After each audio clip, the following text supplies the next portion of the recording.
প্রাচীন মিশরের সেই স্বর্ণযুগের কথা ভাবুন, যখন আকাশ আর মর্ত্যের ব্যবধান ছিল খুবই সামান্য। এই মহাকাব্যের শুরু হয় সৃষ্টির আদি লগ্ন থেকে।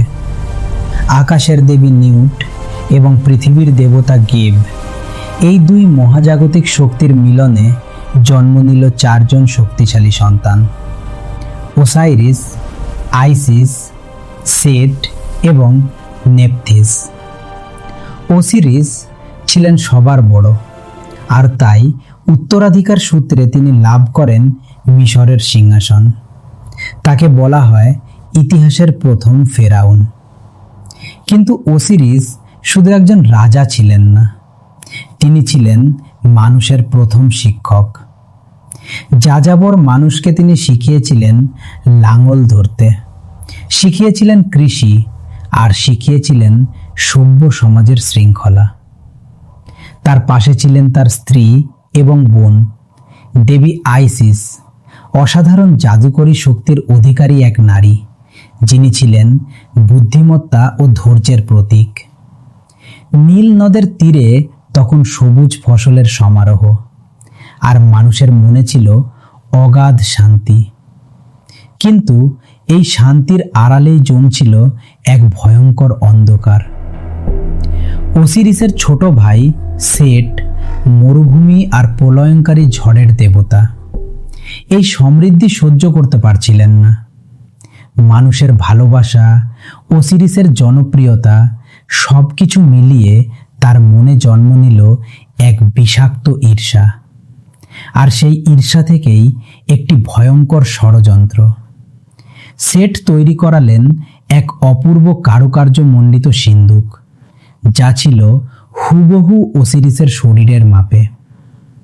একদিন এক রাজকীয় ভোজসভায় তিনি ঘোষণা করলেন, এই সিন্দুকে যার শরীর পুরোপুরি খাপ খাবে তাকেই এটি উপহার দেয়া হবে। একে একে সবাই চেষ্টা করল, কিন্তু কেউ সফল হলো না। শেষে ওসিরিস নিজেই যখন সেই সিন্দুকে শুয়ে পড়লেন, ঠিক তখনই সেট ঢাকনা বন্ধ করে দিলেন, পেরেক মেরে আটকে দিলেন সেটি, আর গলিত সীসা দিয়ে সিল করে ভাসিয়ে দিলেন নীল নদের জলে। একটি সভ্যতার প্রাণ অন্ধকারের গহ্বরে হারিয়ে গেল। সিন্দুকটি ভাসতে ভাসতে পৌঁছে যায় বর্তমান লেবাননের প্রাচীন বন্দরে। কিন্তু আইসিস হার মানেননি। তিনি সারা মিশর চষে বেড়ালেন।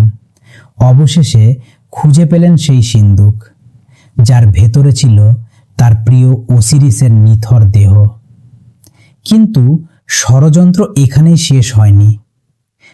সেট আবার ফিরে এলেন, আর এবার তিনি আরও নিষ্ঠুর হয়ে উঠলেন। ওসিরিসের দেহকে তিনি 14টি টুকরো করে মিশরের বিভিন্ন প্রান্তে ছড়িয়ে দিলেন, যাতে তাকে আর কোনো দিন একত্র করা না যায়। কিন্তু জাদুর দেবী আইসিস থেমে থাকেননি। তিনি একে একে প্রতিটি অংশ খুঁজে বের করলেন, শুধু একটি অংশ ছাড়া, যা নীল নদের একটি মাছ গ্রাস করেছিল।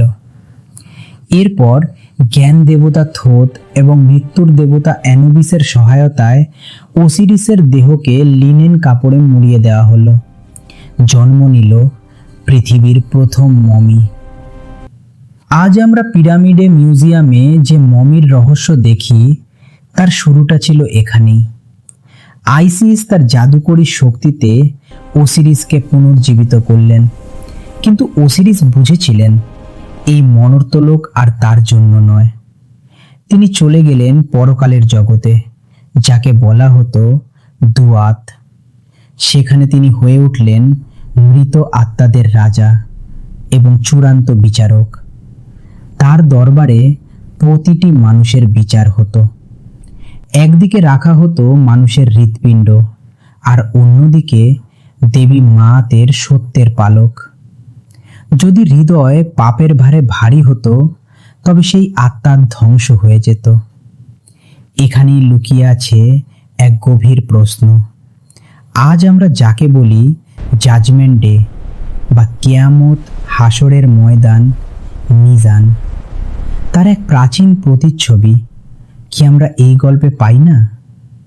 হিন্দু ধর্মে এই বিচার করেন ধর্মরাজ যম, গ্রিক মাইথোলজিতে পরকালের শাসক হেডিস, আর মিশরে এই দায়িত্ব ছিল ওসিরিসের। ওসিরিসকে প্রায় সবুজ রঙে দেখানো হতো, যা পুনর্জন্ম আর উর্বরতার প্রতীক। যেন তিনি নিজেই বলছেন, মৃত্যু মানে তো মানেই শেষ নয়, বরং এক নতুন শুরুর দরজা।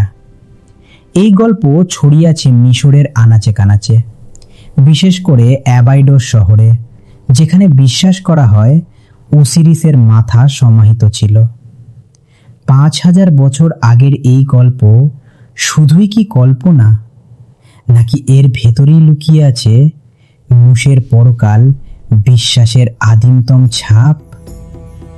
আজকের বড় বড় ধর্মগুলোর বিশ্বাসের মূলে এই প্রাচীন গল্পের কোনো ছায়া কি রয়ে গেছে? আপনি কি মনে করেন? কমেন্টে আমাদের জানান।